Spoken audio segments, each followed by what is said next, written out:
আসসালামু আলাইকুম প্রিয় অষ্টম শ্রেণীর শিক্ষার্থী, আশা করি তোমরা সকলে ভালো আছো। অষ্টম শ্রেণীর গণিত বিষয়ের অনুশীলনী ৩ এর আমরা আজকে 25 এবং 26 এই দুটি অঙ্ক সমাধান করার চেষ্টা করব।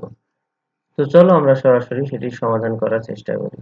তো দেখো, 25 নম্বরের অঙ্কে দেওয়া আছে একটি ঘরের মেঝে 26 মিটার লম্বা এবং 20 মিটার চওড়া, 4 মিটার লম্বা ও 2.5 মিটার চওড়া কয়টি মাদুর দিয়ে মেঝেটি সম্পূর্ণ ঢাকা যাবে? 1 নম্বর।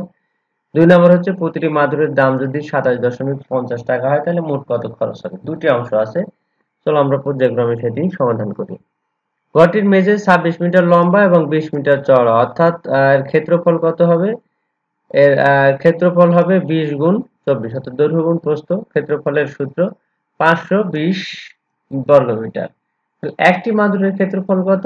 এখানে যেহেতু 4 মিটার এবং 2.5, তাহলে এই দুটি গুণ করলে পাবো আমরা 10 বর্গমিটার। তাহলে মাদুরের ক্ষেত্রফল 10 বর্গমিটার আর আমাদের ঘরের ক্ষেত্রফল হচ্ছে 520।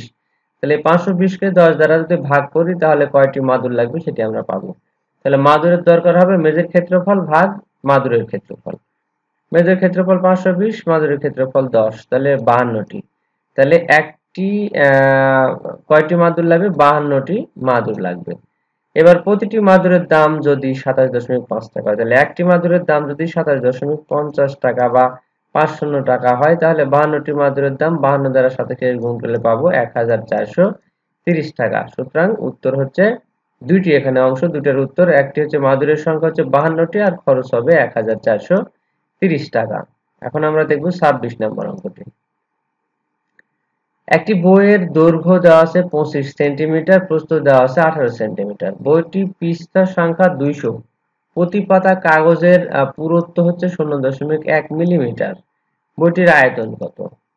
তাহলে 200 পৃষ্ঠা সমান 100 পাতা, অর্থাৎ এপি টুপিট যদি হয় তাহলে কিন্তু পৃষ্ঠা এপি টুপিটি বসানো হয়, তাহলে একটা পাতার দুইটা পৃষ্ঠা থাকবে। তাহলে কত পাতা হবে? 100 পাতা। 2 পৃষ্ঠা সমান 1 পাতা। এক পাতা কাগজের পুরুত্ব 0.1 মিলিমিটার, তাহলে 100 পাতা কাগজের মূল্য কত হবে? 10 মিলিমিটার। 10 মিলিমিটারকে যদি আমরা সেন্টিমিটার করি তাহলে আমি 10 দ্বারা ভাগ করতে হবে, তাহলে 1 সেন্টিমিটার। বইটির দৈর্ঘ্য 25 সেন্টিমিটার, প্রস্থ 18 সেন্টিমিটার। আয়তন তাহলে কত হবে? দৈর্ঘ্য গুণ প্রস্থ গুণ উচ্চতা বা পুরুত্ব, পেলাম আমরা 450 ঘন সেন্টিমিটার। দেখো, এখানে আমার সূত্র লেখার পর কিন্তু এখানে অবশ্যই লিখতে হবে ঘন একক। একক যেটা থাকবে সেটা এখানে ঘন একক। তাহলে ঘন একক, একক বলতে এখানে সেন্টিমিটার যেহেতু সেহেতু সেন্টিমিটার পরে বসে গেছে। পেলাম কত? 450 ঘন সেন্টিমিটার। বইটির আয়তন কত? 450 ঘন সেন্টিমিটার। আশা করি তোমরা বুঝতে পেরেছো। তো প্রিয় শিক্ষার্থী, আশা করি তোমরা 25 এবং 26 এই দুটি অঙ্ক দুটি সহজে বুঝতে পেরেছো। সামনের টিউটোরিয়ালে আমরা 27 এবং 28 নম্বর অঙ্ক সমাধান করার চেষ্টা করব। সেই পর্যন্ত সব ভালো থাকো, সুস্থ থাকো। আল্লাহ হাফেজ।